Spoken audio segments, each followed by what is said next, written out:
여러분들과 여러분 가정 위에 주의 큰 은혜가 넘치기를 주님의 이름으로 축원합니다. 우리 유태인에 대한 이야기를 많이 듣습니다. 전 세계 유태인들이 1700만 정도 있다라고 말을 합니다. 경기도와 인천이 합한 인구가 1650만 정도 된다고 합니다.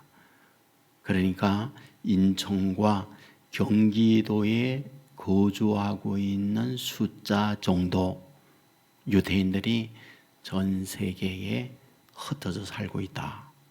이런 이야기가 되는 거죠. 그와 같이 소수인 유태인들이지만은 세계에 업적을 남긴 유태인들 굉장히 많아요. 여러분, 노벨상의 3분의 1 정도가 유태인이 받았다고 하고요. 미국의 아이비리그 대학의 30% 정도 교수가 유태인이라고 그러고요. 그 가운데 총장 90%가 유태인이 차지하고 있다. 이렇게 얘기를 해요. 역사적으로 보면 스피노자나 프로이토나 아인슈타인, 로스차일드나 최근에 저커버그나 이런 사람들이 다 유태인들이에요. 자, 그렇다고 한다면 어떻게 유태인이 소수이면서 이런 역사에 남는 인물들이 될 수 있었을까? 우리나라도 그렇고 세계인들이 유태인에 대한 연구가 참 많습니다.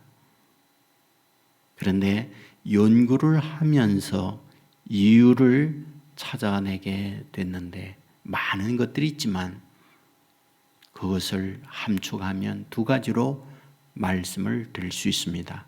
먼저는 고난이었어요. 고난이 오늘의 유태인을 유태인 되게 했다라고 연구하는 사람들이 말을 해요. 여러분, 이스라엘 역사는 고난의 역사라는 거 잘 알고 있잖아요. 야곱이 70명을 이끌고 이집트에 가서 400년 동안 노예 생활을 했던 거 압니다. 그 이후에 출애굽을 해서 가나안에 정착을 하면서 사사시대를 보내고 나라를 세우게 되어지지만 오래가지 못했죠. 남북이 분열이 되어지고 북쪽을 이스라엘이라 남쪽을 유다라 이렇게 국호를 갖게 되잖아요. 하지만 북쪽의 이스라엘은 아수르에 의해서 멸망합니다. 그리고 남쪽 유다는 바빌론에 의해서 멸망합니다.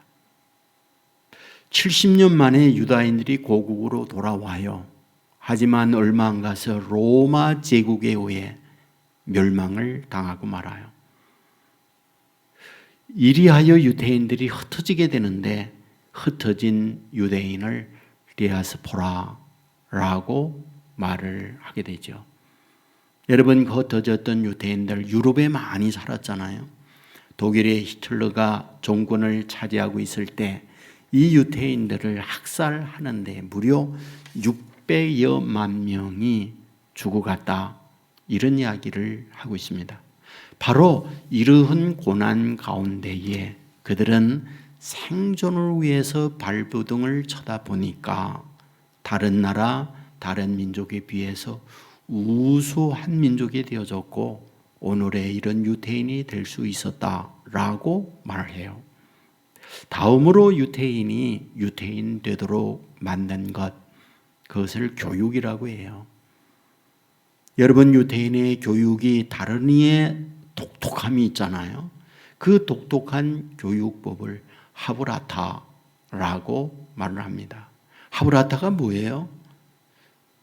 질문과 토론, 질문과 답변, 이것을 반복하는 교육을 하브라타라고 말하잖아요.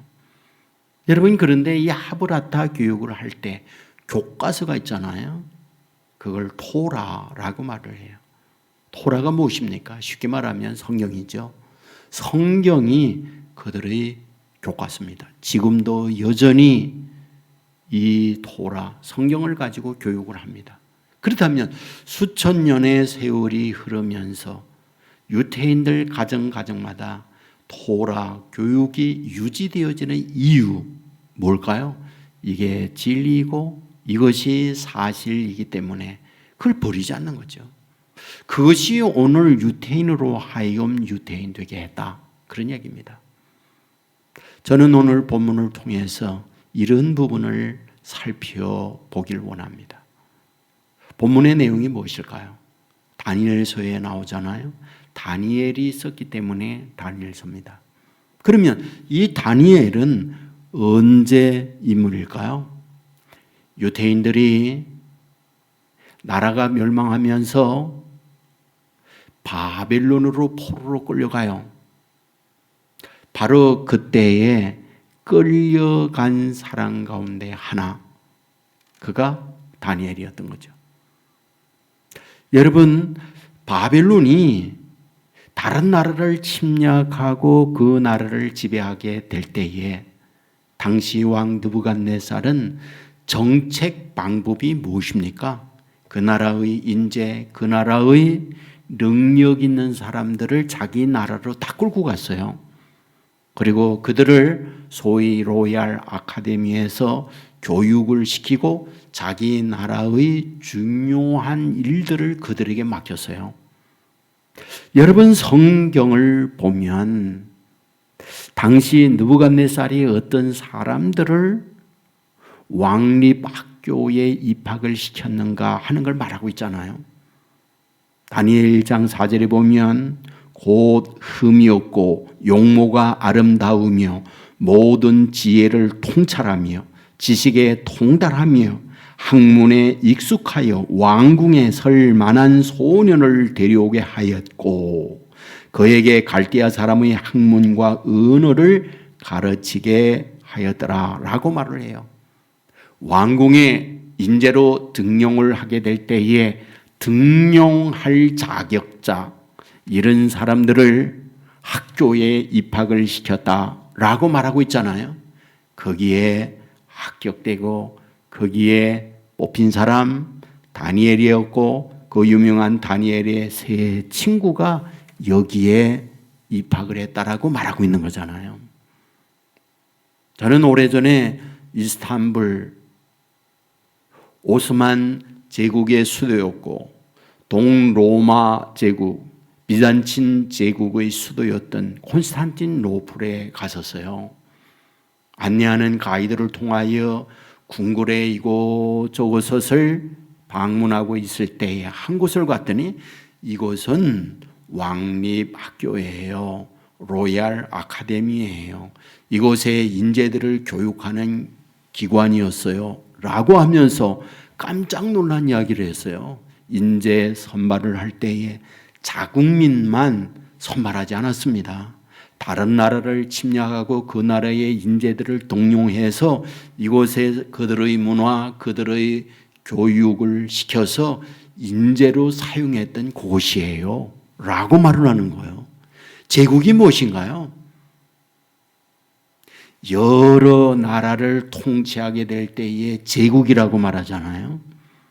그러니까 바빌론도 제국이었고 그 제국이었던 바빌론이 다른 나라에 끌어온 인재들을 교육을 했어요. 거기에 뽑힌 사람이 다니엘이었다. 그런 얘기입니다. 그런데 여러분, 이 다니엘이요, 다니엘서 1장 21절에 보면 다니엘은 고레스 왕 원년까지 있으니라 라고 기록을 해요. 이게 무슨 뜻입니까? 다니엘서에 보면요, 세 나라가 등장해요. 먼저는 바빌론, 두 번째는 메데, 세 번째는 바사, 페르시아예요. 그리고 왕들도 4명이나 등장해요. 먼저는 느부갓네살, 다음으로는 벨사살, 그 다음 세 번째는 다리오, 네 번째는 고레스입니다. 무슨 뜻입니까? 다니엘은 젊은 나이에 바빌론의 총리로 기용이 돼요. 그런데 느부갓네살이 세상을 떠나고 그의 아들 벨사살이 왕이 되는데 그의 아버지 느부갓네살이 선택했던 이 다니엘을 그의 아들 벨사살도 이어서 총리로 기용하고 있더라 그 말이에요. 여러분, 나중에 메대라고 하는 나라가 바빌론을 침략해요. 그리고 바빌론이 메대에 의해서 멸망합니다. 그 당시 왕이 누구냐? 다리오예요. 그런데 이 다리오라는 왕이 다른 나라 바빌론을 침략하고 난 이후에도 바빌론의 총리로 있던 다니엘을 자기네 나라 총리로 이어서 기용하더라 그 말이에요. 나중에 이 메대라고 하는 나라와 파사, 페르시아라고 하는 이 나라가 병합을 합니다. 이 둘 다 지금의 이란 지역에 위치하고 있는 사람들이에요. 동일한 종족들입니다. 메대 사람도 아리안족, 이란 사람도 아리안족. 그래서 똑같은 종족이기 때문에 메대와 페르시아가 하나가 돼요. 그리고 그때 왕이 누구? 고레스입니다. 이 고레스가 왕이 된 그때에도 누구? 이 다니엘을 총리로 계속하고 있더라. 성경은 이 부분을 말하고 있는 거예요. 여러분, 대단한 일이 아닙니까? 여러분, 우리나라의 권력 구조는 대통령 중심제입니다. 국민이 투표해요. 그래서 대통령을 뽑아요. 법률에 정한 바는 5년 단임제예요. 한 번 뽑으면 5년 후 하고 그 자리를 물러납니다. 그런데 대통령이 되고 난 이후 내각을 결정할 때 여러분, 총리요 여러 번 바꿉니다. 그 한 총리를 자기 임기 동안 계속한 대통령은 한 명도 없어요. 어떨 때는 1년, 어떨 때는 3년, 그리고 총리를 바꿉니다. 이것이 정권의 속성이에요. 그런데 오늘 성경은 어떻게 말하고 있어요? 왕이 4번씩이나 바뀌었잖아요. 나라도 3번씩 바뀌고 있잖아요. 그런데 총리는 그대로 있다는 거예요. 엄청난 일이잖아요. 대단한 일이잖아요. 여러분, 오늘 본문은 그와 같이 왕들이 바뀌고 나라가 바뀔 때의 한 부분을 말하고 있는 거예요. 메대의 다리오가 왕으로 되어 있습니다. 이 다리오는 제국을 다스릴 때 어떤 방법? 국가를 120개의 도로 나누었어요. 경기도, 강원도, 충청도 이와 같이 나누듯이 그 나라를 120개의 도로 나눕니다. 그리고 각 도마다 도지사 120명을 세우잖아요. 너무 나라가 크고 관리할 게 많으니까 총리를 3명을 세워요. 그 3명 가운데 한 명이 누구? 다니엘이었던 거죠. 그런데 성경을 보면 이 다니엘을 어떻게 표현합니까? 다니엘서 6장 3절에 보면 다니엘은 마음이 민첩하여 총리들과 고관들 위에 뛰어남으로 왕이 그를 세워 전국을 다스리게 한지라. 그가 가장 탁월한 능력자이니까 그를 총리 가운데 수석으로 세웠다. 가장 으뜸 가는 지도자로 세웠다. 그 말이죠. 여러분 아십니까? 역사 일에 앞서가는 사람들 있을 때 사람들은 다 박수하고 그 사람 뒤를 따르기보다 시기 질투하는 게 인간의 죄성입니다. 죄성이에요. 어릴 때에 친구들과 함께 요이 땅이라는 놀이 많이 했던 것 같아요. 줄 그어놓고 쭉 횡대로 서고는 요이 땅 달려가는 거죠. 준비 땅 그거와 똑같은 거죠. 여러분, 그런데 앞서거니 뒤서거니 하잖아요. 그러면 뒤에 가는 아이가 소리치죠. 뭐라고요? 앞에 가는 놈은 도둑놈, 뒤에 따르는 놈은 순사. 이렇게 역전을 시키고요. 자기보다 앞서가는 친구를 도둑놈이라는 거예요. 뒤에 가는 나는 도둑놈을 잡는 순사라는 거예요. 무슨 뜻입니까? 우리에게 이른 앞서가는 이들에 대한 질투예요. 살리에르 증후군이라는 말이 있거든요. 아마데우스라고 하는 영화가 있는데요. 그 영화가 있고 난 이후에 바로 심리학에서 살리에르 증후군이라는 말이 생겨났다고 해요. 이 영화에 두 명이 등장합니다. 하나는 모차르트고 하나는 살리에르예요. 이 둘 다 당대의 최고의 음악가입니다. 그런데 이 둘이 컬러가 완전히 달라요. 살리에르는 노력하고 수고하고 밤잠 자지 아니하고 헌신한 결과 최고의 음악가 반열에 이르는가 하면, 모차르트는 천부적인 음악가입니다. 타고난 자체의 DNA가 최고의 음악가로 태어난 거예요. 살리에르가 이런 모차르트를 보면서 마음속에 뭐예요? 모차르트를 향한 시기, 모차르트를 향한 질투가 생기는 거예요. 그래서 영화 대사에 이런 말이 나옵니다. 하나님이여, 어찌하여 제게는 귀만 주시고 손을 주지 않으셨습니까? 나는 음악을 위하여서라면 목숨이라도 버릴 각오가 되어 있는데, 모차르트는 놀다 어쩌다가 곡을 작곡할 때마다 프루의 명작을 작곡합니다. 여자들과 희롱하고 경박하게 웃으면서 오만지 다 하지만 그의 음악적 실력은 탁월합니다. 어찌 이런 불공평한 인생을 살란 말입니까? 살리에르가 이와 같이 모차르트를 보면서 독백했던 내용이에요. 사람이라고 하는 건 누구나 앞서가면, 누구나 나보다 잘난 사람이 있으면 그를 존경하고 따르기보다 그에 대한 질투심, 이게 인간의 본성, 죄성입니다. 오늘 본문에도 똑같아요.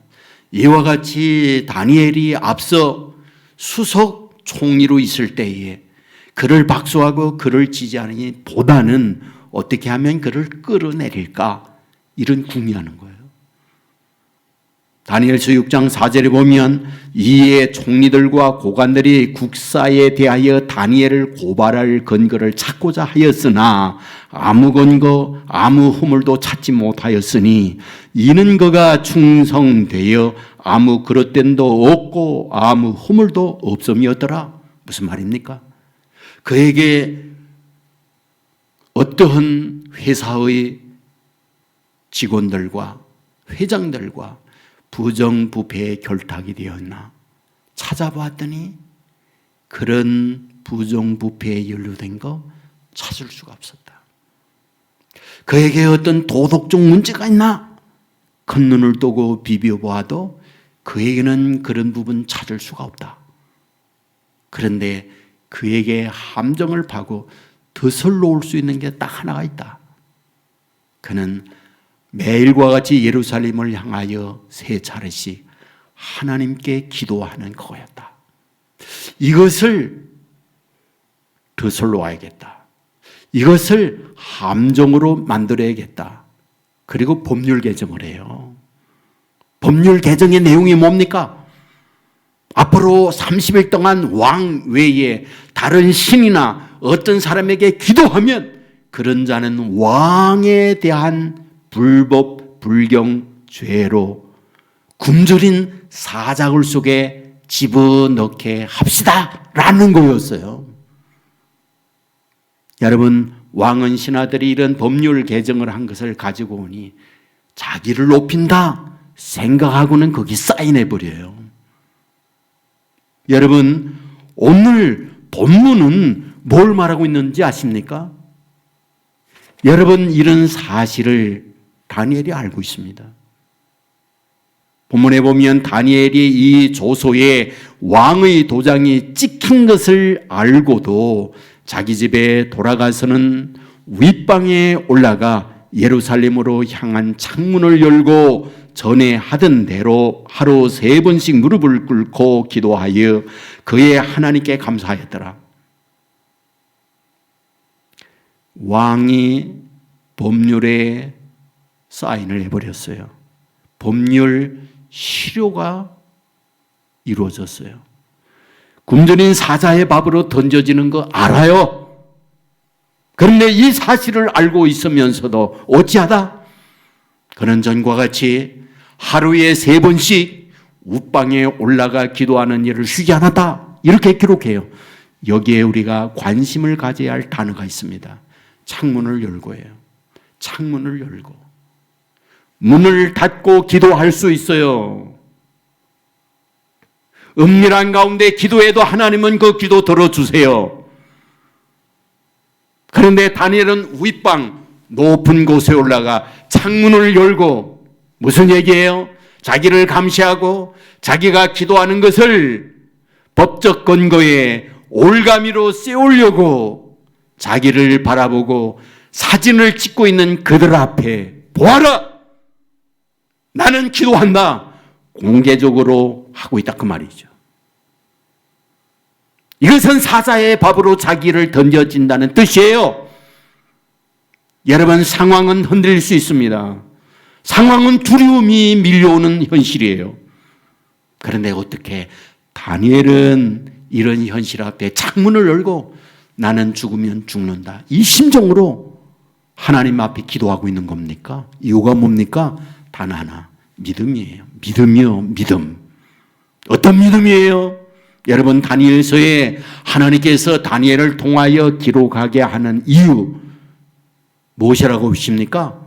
하나님의 살아계심을 증거하고자 하는 목적을 가지고 다니엘을 통하여 다니엘서를 기록하는 거예요. 여러분, 다니엘서의 전 흐름에 깔려있는 하나님은 이렇게 살아 역사한다는 걸 보여주려고 하는 거예요. 왕궁 학교에 합격이 되어 들어갑니다.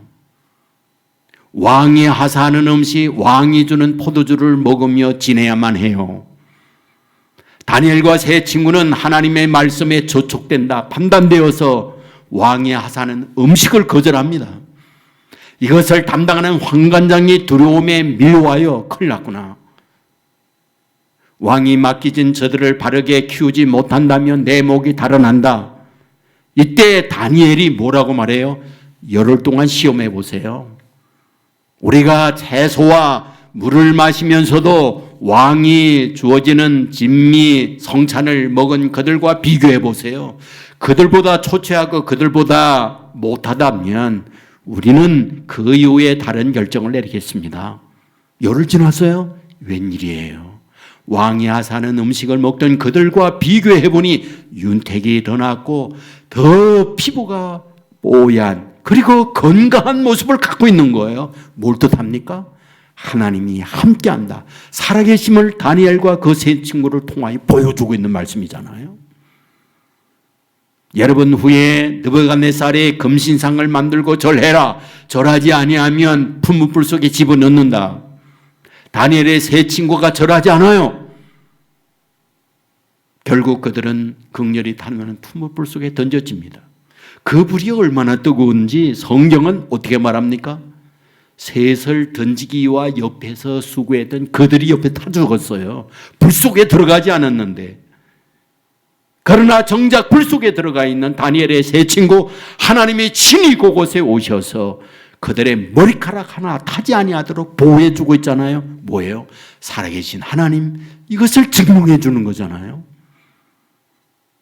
여러분, 이후에 벨사살 왕이요, 예루살렘에서 가져왔던 성전 기명들을 가지고 오만 불순하게 술을 마시며 타락한 곳에 하나님 앞에 제사하여 하는 이 제구들을 방자하게 사용하는 거예요. 그때 하나님께서 나타나지요. 어떻게 해요? 손목으로 나타납니다. 그리고 벽에 글이 써집니다. 메네메네 데겔 우바르신. 뜻이 뭡니까? 하나님께서 왕의 시대를 끝나게 해 주었다, 이런 뜻이잖아요. 여러분, 하나님의 기명, 제사하는 걸 모두 가게 되니까 하나님이 직접 나타나 살아계신 하나님의 증거를 보여주었고요. 그 이후에 벨사살은 죽음을 당하고 있는 걸 보게 됩니다. 여러분, 지금 다니엘은 누구예요? 포로예요. 다니엘은 누구예요? 유태인이에요. 다니엘은 누구예요? 하나님을 믿는 하나님의 자녀예요. 지금 우상의 나라에서 그들은 포로 생활을 하고 있는 형편입니다. 그런데 여기서 다니엘을 통하여 하나님이 증거해 주고자 하는 것, 여전히 그들이 우상을 섬기고 있지만 우주 만물을 창조하고 창조된 모든 것들을 살아계신 하나님이 통치하고 다스린다라는 것을 보여주고 싶은 것, 이것이 다니엘서에 나타난 하나님이에요. 여러분, 성경을 보면 많은 전쟁이 있잖아요. 그런데 그 전쟁을 할 때에 이들이 갖고 있는 전쟁의 개념이 뭡니까? 그들의 군사력, 그들의 훈련된 어떤 군사, 무기, 이런 것들을 갖고 싸우는 하지만 항상 그들이 하는 게 있죠. 우리가 믿는 신이 강하다는 거예요. 우리가 믿는 신이 너의 신보다 더 세다는 거예요. 여러분, 이 부분을 사사기에서 가장 많이 보잖아요. 블레셋이 이스라엘을 공격해 왔을 때에 이스라엘의 입장에서 뭐예요? 우리가 믿는 하나님이 강하다. 늘 패전하고 패전하니 하나님의 언약궤를 앞세워서 싸우잖아요. 하지만 하나님의 언약궤가 빼앗겨 버렸죠. 하나님의 언약궤가 블레셋에 갔을 때 언약궤에 있는 동네바다 종기 그리고 전염병을 내려 그들로 하여금 죽게 만들므로 손들고 하나님이 이렇게 살아계시구나. 그리하여 하나님의 언약궤를 돌려보내고 있는 걸 보게 되잖아요. 여러분, 골리앗 앞에 섰을 때에 골리앗이 조롱하면서 뭐라고 말해요? 우리가 믿는 신이 강하다. 너희가 믿는 여호와 죽은 신이다라고 말합니다. 그때에 다윗이 나서서 하는 말, 나는 내가 모독하는 만군의 여호와의 이름으로 가노라. 살아계신 하나님의 이름으로 나가 싸우고 있는 걸 보게 되잖아요. 여러분, 그 이후에 열왕기하 19장에도 보면 히스기야가 왕이 되었을 때 아수르가 침략해요. 그때 압수르의 장관 랍사게가 조롱합니다. 히스기야가 하나님이 너희를 보호한다고 하지만 그 말 믿지 말라. 우리가 믿는 하나님, 우리가 믿는 신이 강하다. 그러므로 수없이 많은 전쟁에서 승리하면서 여기까지 오지 않았느냐라고 조롱하잖아요. 당시의 전쟁은 신들의 전쟁으로 인식을 했었어요. 여러분, 문제는 무엇입니까? 하나님께서 살아계셔서 조롱하는 아수르의 군대 18만 5천 명을 송장되도록 만들고 있는 걸 보게 되지 않습니까? 문제는 오늘 본문의 배경입니다. 여호와 하나님을 섬기고 믿고 살아왔던 그들이 진 거예요. 그리고 포로로 끌려온 겁니다. 그리고 지금 여기 와서 다니엘은 총리가 되어 지내고 있지만 하나님을 향하여 하루에 3차례씩 기도를 하고 있는 그를 미워하여 끌어내리고자 하는 것. 당시 다른 2명의 총리, 다른 120명의 도지사들이 갖고 있던 다니엘을 향한 질투였던 거죠. 그런데 다니엘은 이런 사실을 알고 있으면서도 어때요? 문을 열어놨어요. 그리고 전과 같이 하루에 3번씩 기도를 하고 있는 거예요. 어떻게 이것이 가능합니까? 내가 믿는 하나님, 비록 우리가 이곳에 포로로 끌려왔지만 살아계셔서 모든 걸 다스리고 주장한다. 이것을 보여주고자 하는 것. 이것이 다니엘이 갖고 있는 마음이에요. 새 친구가 풀무불 속에 들어갔을 때 하나님이 와서 그들을 보호하고 지켜주었듯이 내가 비록 너희들의 법률 개정과 함께 나를 함정에 집어넣고 굶주린 사자굴 속에 들어간다 할지라도 하나님은 사자의 입을 봉하여 나를 보호한다. 이 믿음을 분명히 갖고 있는 거죠.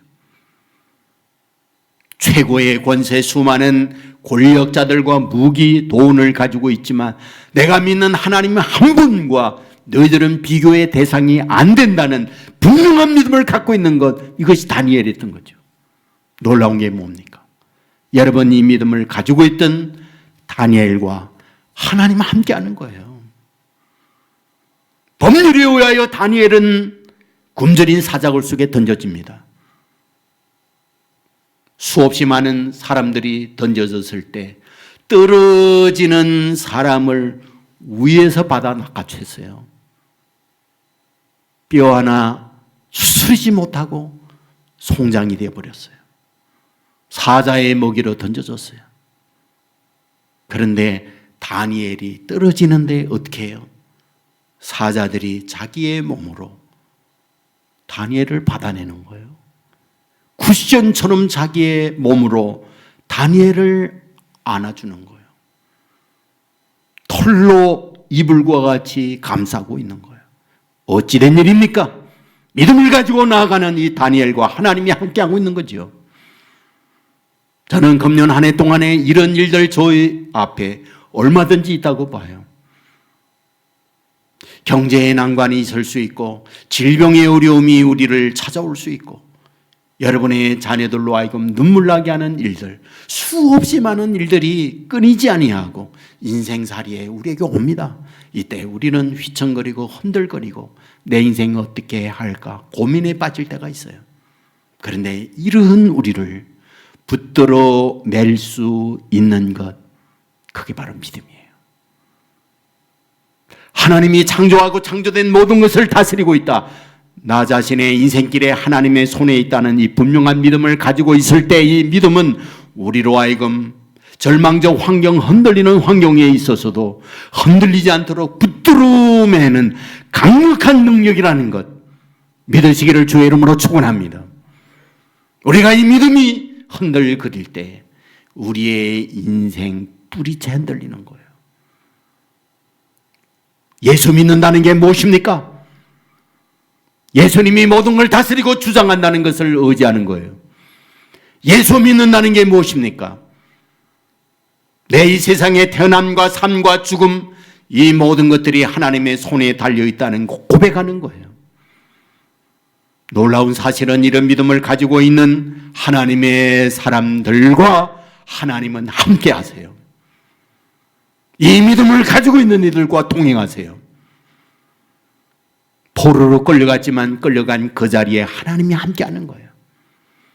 그러므로 오늘 이 다니엘이 여기에 있도록 만들어준 게 아니겠습니까? 철로역정이라는 책이 있죠. 존 버년이 썼습니다. 내용이 무엇입니까? 거기에 나오는 크리스찬이 장망성을 떠나 천국까지 가는 여정을 소설 형식으로 쓴 것, 그것이 철로역정이잖아요. 크리스찬이 천성을 향하여 가고 또 갑니다. 그런데 언제 어디에 이르렀을 때 천성을 향하여 가던 다른 사람들이 계속 되돌아와요.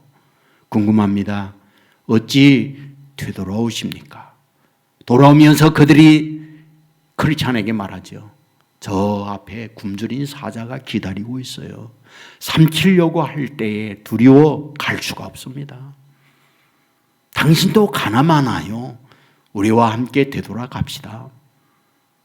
하나님을 믿고 하나님의 전능함을 의지했던 이 크리스찬, 분명 하나님이 함께하면 굶주린 사자의 입을 봉할 수 있다, 이 믿음을 가지고 각오합니다. 정말 돌아오는 사람들이 말한 대로 굶주린 사자의 때가 기다리고 있는 거예요.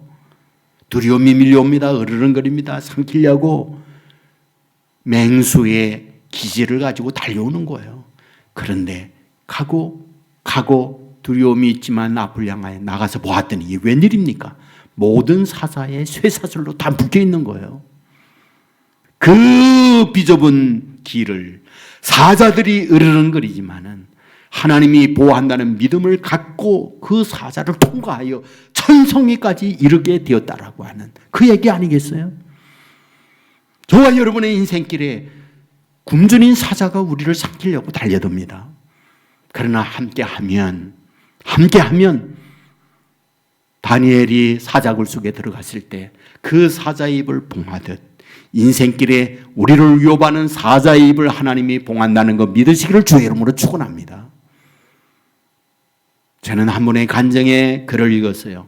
이분이 이런 간증을 하는 거예요.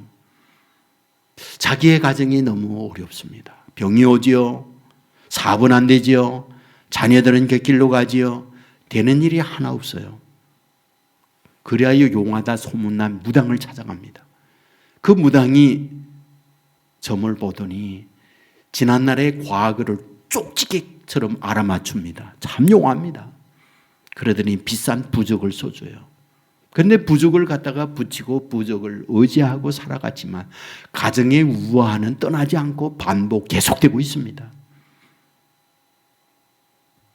그런데 누군가가 말했어요.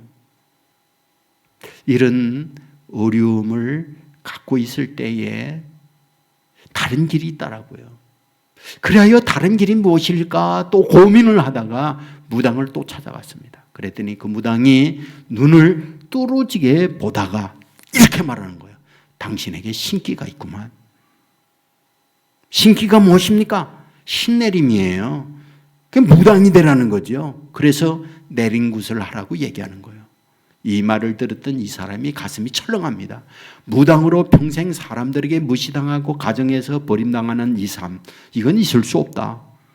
되돌아와 고민하고 있을 때 누군가가 전도를 해요. 예수를 믿으면 이 신기 사라지고 어려움에서 벗어날 수 있다는 생각을 가지고 교회 출석하게 됩니다. 그런데 교회에 출석을 하는 걸 누가? 남편이 알게 됐어요. 그리고 이 남편이 자기를 죽이겠다고 달리드는 거예요. 무당이 한 말대로 내가 이런 것을 거절함으로 말미암아 급사를 당할 수 있을지 모르겠다는 두려움이 밀려오는 거예요. 여러분, 전도회 했던 그분이 얘기합니다. 함께 하루에 한 끼씩 금식하며 기도합시다. 그래야 1년 동안을 하루에 한 끼 금식하며 기도하는 가운데에 남편이 성령 하나님께서 손을 보고 감동을 시켜서 예수를 믿게 하고요. 그와 같이 금식하며 기도할 때에 성령이 이분에게 임하게 됐어요. 살아계신 하나님은 증거를 얻게 된 거죠. 그리고 난 이후에 하나 둘 풀려가면서 자녀들이 돌아오게 되어지고 질병이 떠나가고 당시 20만 원씩 11조로 하던 그것이 100만 원의 11조로 바뀌게 되어지는 물질의 복도 받고 인생이 이렇게 바뀐 고백을 하고 있는 걸 보게 됩니다. 살아계신 하나님을 만나 나가게 되어지면 난관도 이겨낼 수 있고 삶의 지혜도 얻으며 복된 인생을 살 수 있다는 고백이었던 거죠. 여러분에게 제 개인적인 간증을 여러 번 얘기했습니다만은 제가 목사가 되어지는 결정적 계기가 있었거든요. 저는 어릴 때 성장을 하면서 어머니께서 늘 말씀했습니다. 용태가 성경을 읽어보니 초태생은 다 하나님 거라더라. 잊을만 하면 용태가 성경을 보니 초태생은 하나님 거라더라. 제가 장남이니까 초태생이니까 하나님 앞에 드려야 한다는 이 부분을 늘 어머님이 말씀해 주셨어요. 제가 청년이 됐습니다. 과연 하나님께서 나를 원하고 있는 것인가? 이 부분에 대한 의심이 드는 거예요. 동시에 우주 만물을 하나님이 만드시고 창조한 모든 것을 하나님이 통치하고 다스린다면, 내가 세상의 남과 살아감과 죽음이 하나님의 손에 있다면 이런 전능하신 하나님을 위해서 내 인생 바치는 것 가장 값진 일이 아닌가? 이런 생각이 든 거예요. 그래서 처음으로 기도원에 가서 일주일 동안 금식하며 기도하고 있을 때에 살아계신 하나님이 저에게 나타난 거예요. 여러분, 살아계신 하나님의 증거를 얻고 난 이후에 저의 인생은 달라졌어요. 그래, 살아계신 하나님을 위하여 내 모든 걸 바쳐야겠다. 그리고 목사의 길을 나서게 됐던 거죠. 하나님은 살아계십니다. 여러분, 우리가 살아가게 되어질 때에 자연과 세상의 권력, 세상의 힘이 의하여 역사가 만들어지는 것처럼 보일 수 있지만 배후에 하나님의 역사, 배후에 하나님의 섭리가 있다는 사실을 믿으시기를 주의 이름으로 축원합니다. 누가 살아계신 하나님의 증거를 얻습니까? 다니엘과 같이 살아계신 하나님의 증거를 믿고 하나님께 자기의 인생을 맡길 때 그를 통하여 살아계신 하나님의 역사를 이루어간다는 것 믿으시기를 주의 이름으로 축원합니다. 믿지 못하면 믿지 못하는 그들과 하나님 역사하지 않아요. 믿는 이들과 믿는 대로 되어지는 역사 나타내 주십니다.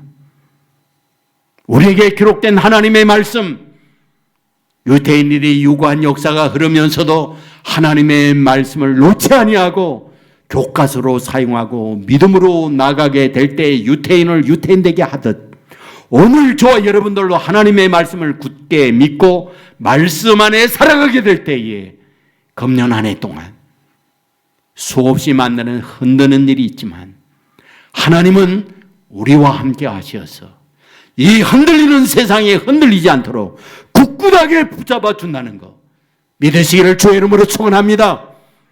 이 믿음으로 금년 한 해 동안 흔들림이 없이 말씀 안에서 말씀대로 되어지는 역사를 이루어 사는 저와 여러분의 삶이 되기를 주의 이름으로 축원합니다. 우리 모두 자리에서 일어나겠습니다.